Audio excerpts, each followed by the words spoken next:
네, 시청자 여러분 안녕하십니까? 한 주간의 주요 경제 이슈를 알아보는 비즈앤머니입니다. 네, 첫 코너죠. 기자가 간답니다. 자, 오늘 김홍모 기자의 부릉부릉 시간입니다. 자, 우리 오늘 멋있게 이렇게 화면을 마련을 했는데요. 자, 우리 김홍모 기자와 이야기를 나눠보겠습니다. 김 기자, 기아의 K9, 그렇죠? 새롭게 나왔죠? 네. 어땠습니까? 기아의 플래그십 세단인 만큼 모든 면에서 최상급으로 구성하겠다는 기아의 의지가 엿보이는 모델이었습니다. 기아의 플래그십 세단. 자, 그러면 화면부터 보고 계속 이야기를 나눠보도록 하죠.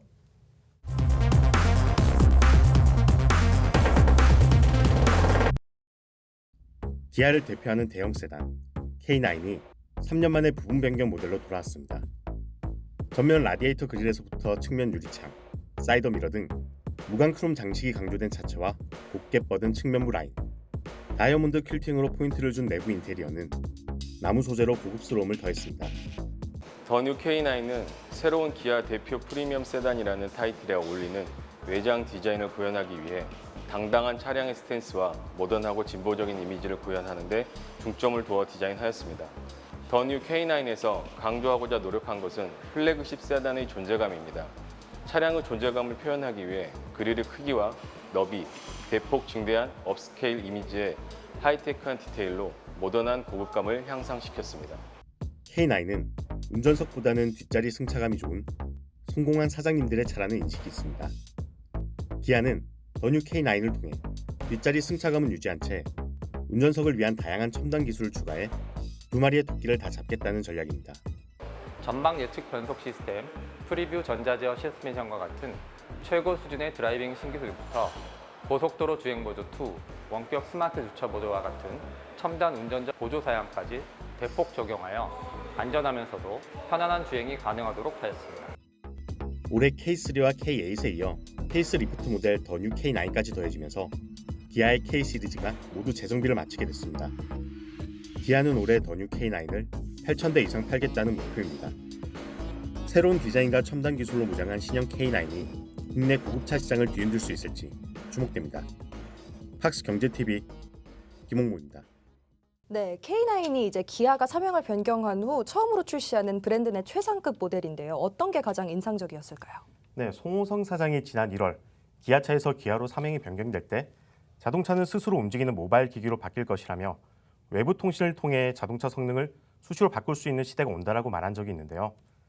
주차만 해놔도 자동차가 무선으로 데이터를 받아 업그레이드되는 OTA 기능이 탑재되어 내비게이션, 디지털 액자와 같은 단순 인포테인먼트 시스템에서부터 클러스터, 헤드업 디스플레이들도 업그레이드가 가능해 때가 되면 스스로 진화하는 차라는 인상을 받았습니다. K9, 이 가격 경쟁력이 좋기 때문에 수입차들이 상당히 이제 긴장하지 않을까 이런 생각을 좀 해봅니다. 자, 이제 다른 회사 얘기를 좀 해보죠. 르노 삼성차에 대해서 한번 우리 이야기를 해보죠. 네.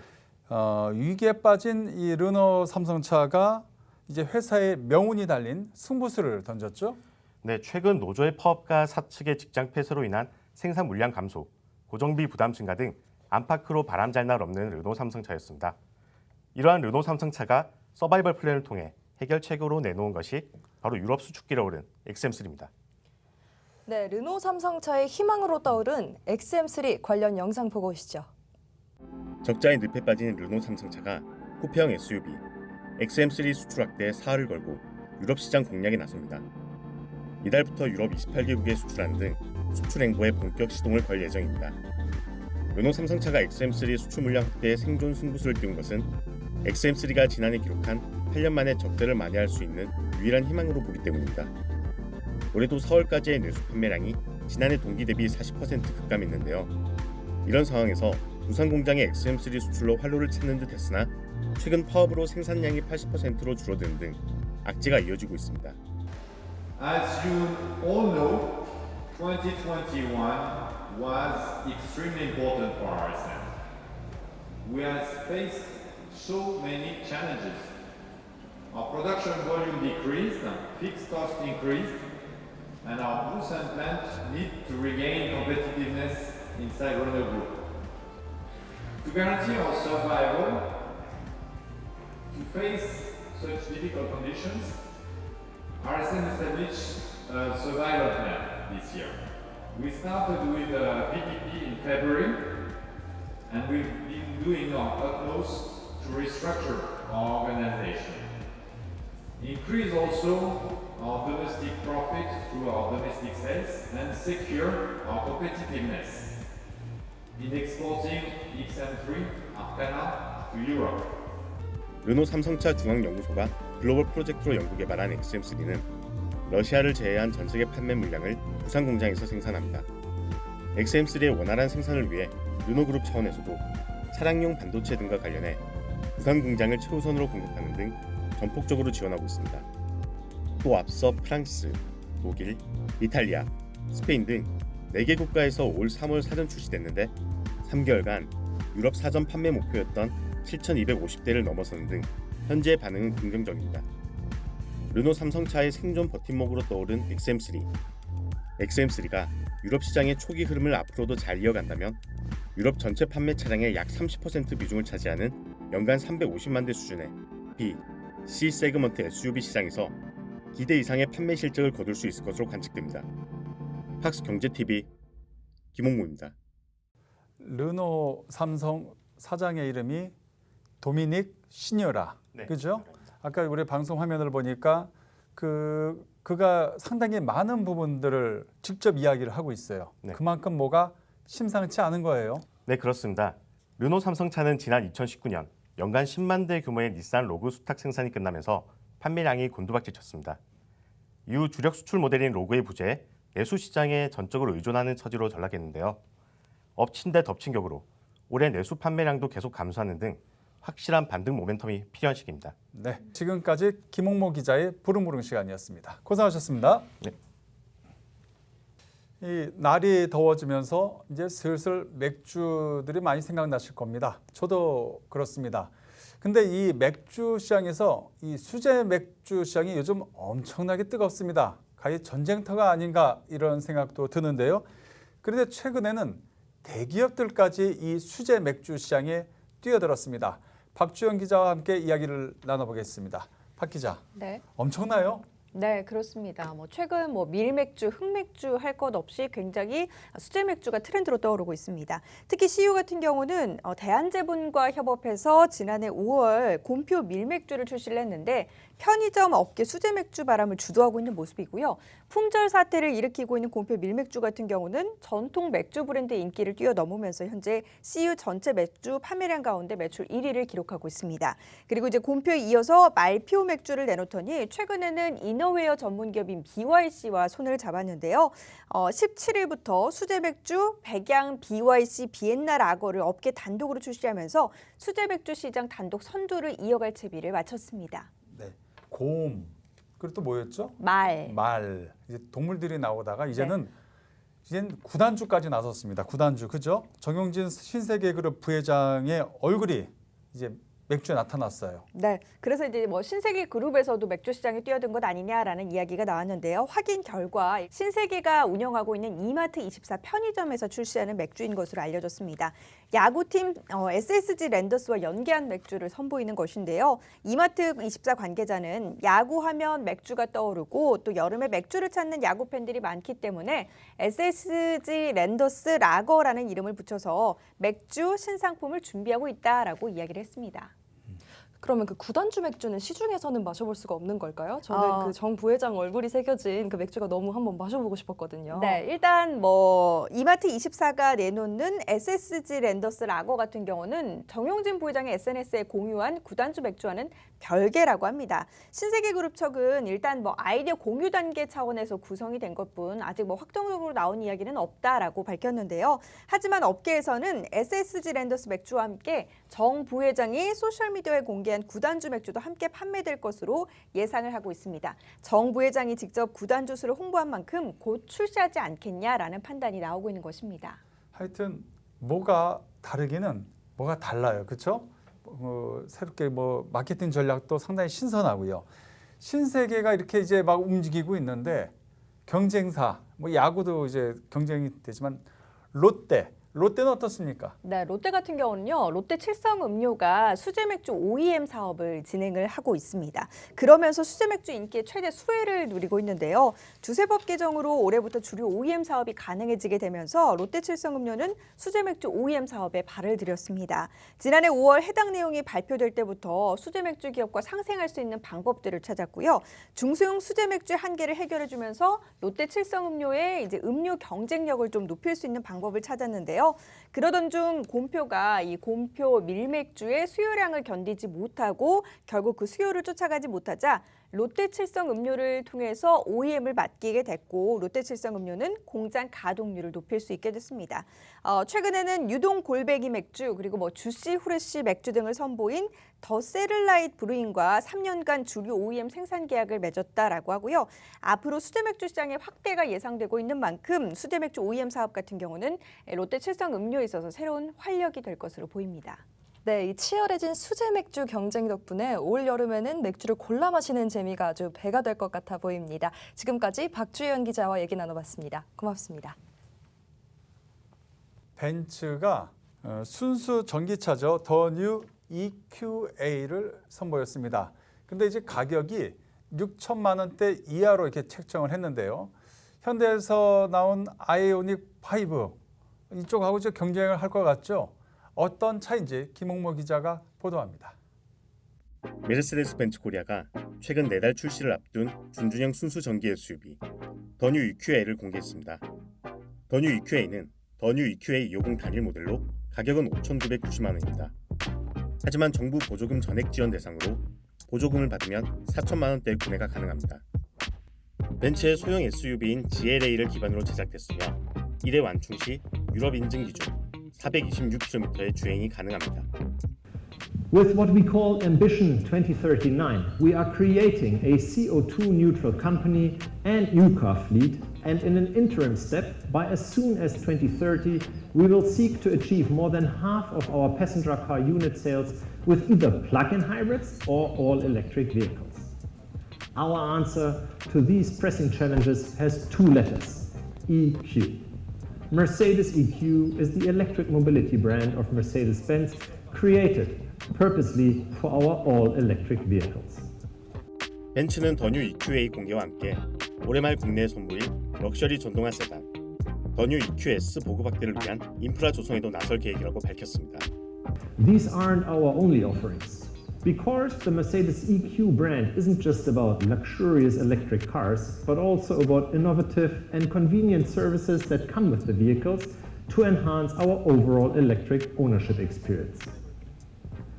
In this regard, and to complement our growing electric portfolio, we are taking our charging services one step further. 전기차 시장이 확장됨에 발맞춰 서울시와 부산시, 경기도 등이 하반기 추경을 통해 각각 9,469대, 1,373대, 2,000대를 추가하는 등 승용 전기차 보조금 지급 대상에 대한 정부의 지원이 이어지고 있습니다. 정부는 올해부터 6천만 원 미만 전기차에 대해서는 보조금 100%를 지원해주고 있습니다. 하지만 6천만 원에서 9천만 원 미만의 경우에는 50%를 기준으로 전기 효율과 운행 거리에 따라 40에서 60%로 차별 적용하고 9천만 원 이상 전기차에는 보조금을 지급하지 않는 등 고급 차종에 대한 지원을 줄이고 있습니다. 전기차 구매 여부의 가장 큰 화두는 주행거리와 보조금 지원 규모입니다. 고급차의 대명사로 불리는 벤츠가 합리적 가격이라는 경쟁력을 내세워 출시하는 순수 전기 SUV 더 뉴 EQA가 어떤 성적표를 받을지 관심이 집중됩니다. 팍스 경제TV 김홍모입니다. 네, 오는 7월 확대되는 주 52시간 근무제에 대해 경제단체들이 정부에 보완책을 요구하고 나섰는데요. 화면으로 만나보시죠.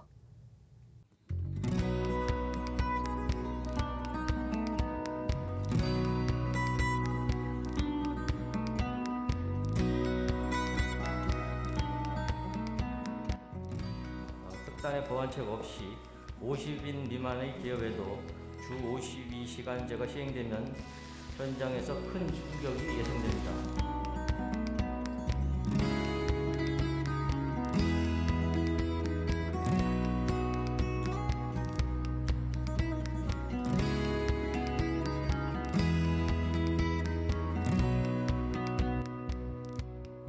현장에서의 혼란을 최소화하기 위해서 특성상 주 주 52시간제 준수가 어려운 우리 조선, 건설업, 그리고 창업기업들에 대해서만이라도 계도 기간을 부여해줘야 함을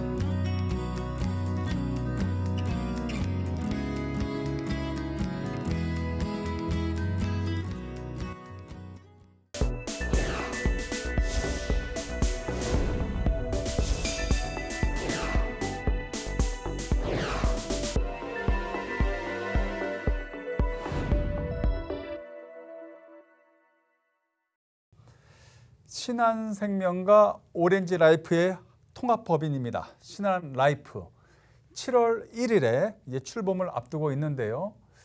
출범을 앞두고 대표이사가 한마디 했습니다.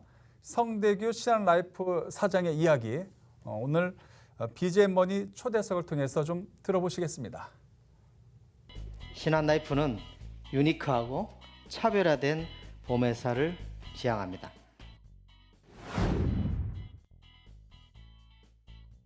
고객님의 기대를 뛰어넘어 고객님의 라이프에 놀라움을 더하는 신한라이프가 되겠다는 의지를 반영하였습니다. 기존과 다른 생각과 시도로 생명보험업계에 새로운 바람을 불어넣는 신한라이프가 되기 위해 힘쓸 예정입니다. 신한라이프의 지향점은 인류 신한라이프 달성입니다. 우리가 인류 신한라이프가 되고자 하는 이유는 다른 회사들보다 한 발 앞선 도전과 영역 확장을 통해서 고객님의 삶에 새로운 가치를 더하는 회사가 되기 위함입니다. DVD 중심의 경영, 즉 디지털, 밸류, 데이터 경영을 추진하고 있습니다. DVD 중심의 경영은 회사의 모든 업무에 있어서 디지털과 가치, 데이터 중심으로 의사결정을 내리고 업무를 추진하겠다는 의미입니다. 더 나아가 DVD 중심 경영을 신한라이프의 새로운 업무 추진 문화로 정착시켜 나가려고 합니다.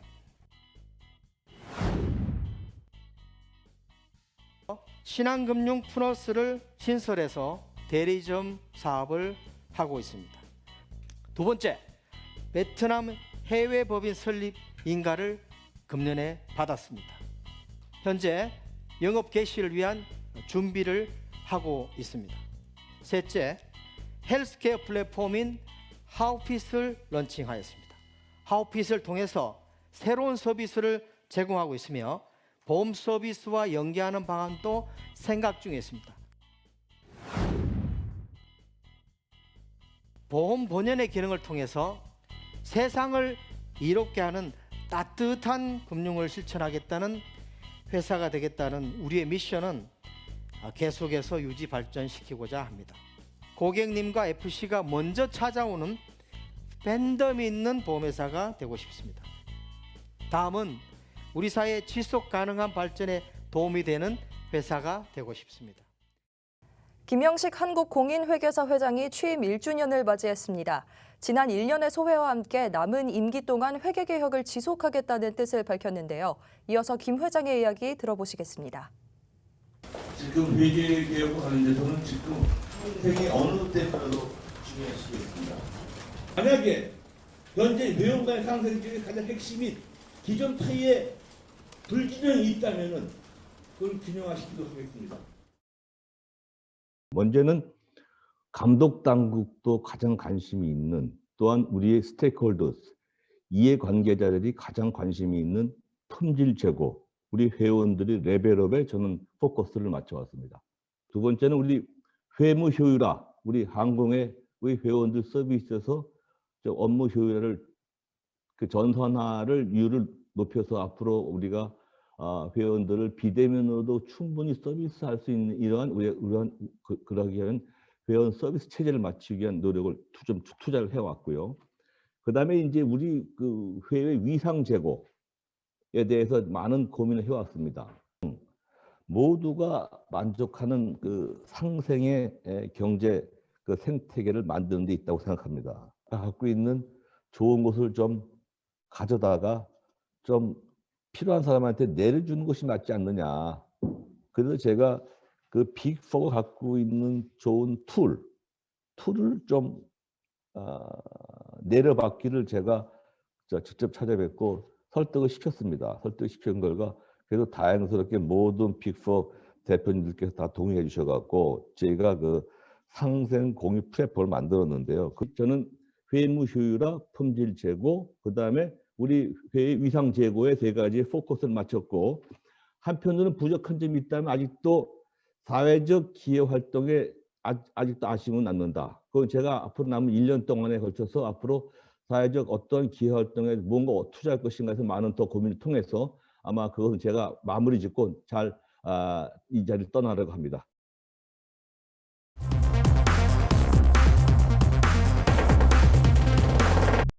이번 주 기업 기상도 알아보겠습니다. 우선 현대차그룹 보시겠습니다. 현대차그룹은 맑음입니다. 이번 주 정의선 회장이 미국 출장길에 올랐는데요. 정 회장은 자율주행 합작사인 모셔널에 이어 인수작업을 마무리 중인 로봇기업 보스턴 다이내믹스 본사에 차례로 방문을 했습니다. 무엇보다 이번 출장지는 모두 현대차그룹의 미래사업 핵심 분야를 담당하고 있다는 점에서 주목할 필요가 있는데요. 특히 보스턴 다이내믹스의 경우 로봇 운영에 필수적인 자율주행, 인지, 제어 등 분야에서 세계 최고 기술력을 보유하고 있어서 정 회장의 미래 모빌리티 서비스 구상을 실현하는 데 큰 도움이 될 것으로 기대가 되고 있습니다. 다음 LG전자 보시겠습니다. LG전자도 맑음입니다.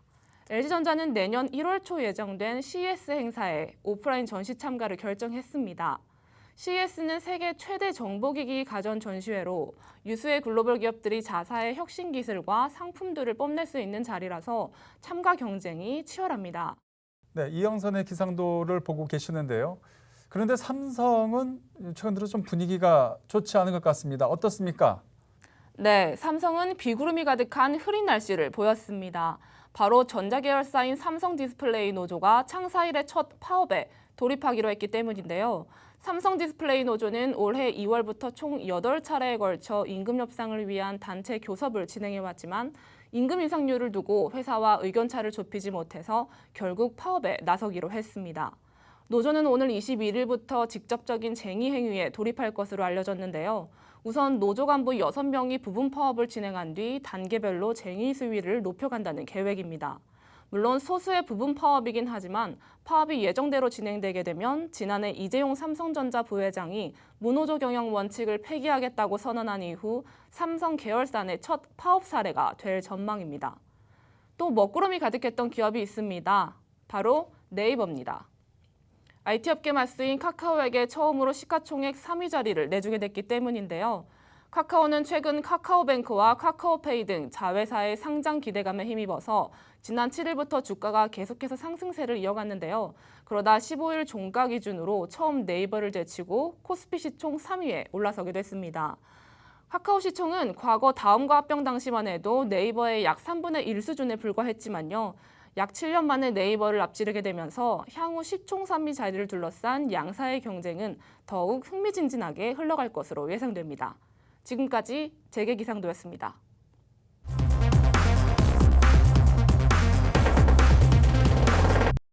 네, 다음 주 경제 이슈를 알아보는 다이슈 시간입니다. 장민선 기자와 함께하겠습니다. 장 기자, 다음 주에는 어떤 이슈가 준비되어 있나요? 네, 파산과 생존기로 했었던 이스타항공의 새 주인이 드디어 다음 주 결정될 것으로 보입니다. 2019년 매물로 나온 지 약 2년 만에 새 주인이 결정되는 만큼 경영 정상화를 이뤄낼 수 있을지 주목됩니다. 네, 사실상 인수자가 확정되었다고 하는데 회사는 어떤 곳인가요? 네, 이스타항공의 우선 매수권을 갖고 있는 종합건설업체 주식회사 성정인데요. 성정은 오는 21일까지 인수 여부를 서울회생법원에 통보해야 하는데 이스타항공 인수 쪽으로 가닥을 잡은 것으로 알려졌습니다. 이번 인수전은 쌍방울그룹과 상당히 경쟁이 심했어요. 그 과정 한번 짚어볼까요? 네, 이번 매각은 사전에 인수권자를 정해놓는 스토킹 호스 방식으로 진행되고 있는데요. 지난 공개 입찰에서 쌍방울 계열사인 광림이 가장 높은 인수 가격을 제시했지만 우선 매수권을 가진 성정이 이와 동일한 가격을 제시하면서 이스타항공의 새 주인으로 사실상 확정됐습니다. 네. 네, 다음 소식은 우리 주식 투자하시는 분들은 조금 신경 쓰셔야 되는 부분이 아닐까 싶은데요. 그동안 이제 공모주 청약열기 상당히 뜨거웠죠. 근데 요거가 조금 식어들지 않을까 이런 생각이 드는 그런 이야기입니다. 네, 그렇습니다. 증권신고서 제출분 기준 20일부터 기업공개 공모주 청약이 금지되기 때문인데요. 앞서 공모주 청약의 일부 투자자들이 가족과 친인척 계좌를 동원하면서 이제 그런 사례가 속출하자 금융당국이 조치를 취한 겁니다. 이 중복 청약이 금지가 되면 공모주 청약은 구체적으로 어떻게 진행이 되는 걸까요? 네, 자본시장 시행령 개정안에 따르면 증권사는 청약자의 중복 여부를 확인해야 하고요. 중복 청약한 투자자에 대해서는 중복 배정을 할 수가 없습니다. 그리고 동일한 투자자가 여러 건을 청약했더라도 가장 먼저 접수된 청약건에 대해서만 배정이 가능합니다. 자, 그렇다면 이제 중복 청약 전 금지 전에 끝으로 이제 딱 마지막으로 걸리는 IPO 기업 어떤 기업입니까? 네, 올해 기업 공개 대여로 꼽히는 게임 업체 크래프톤인데요.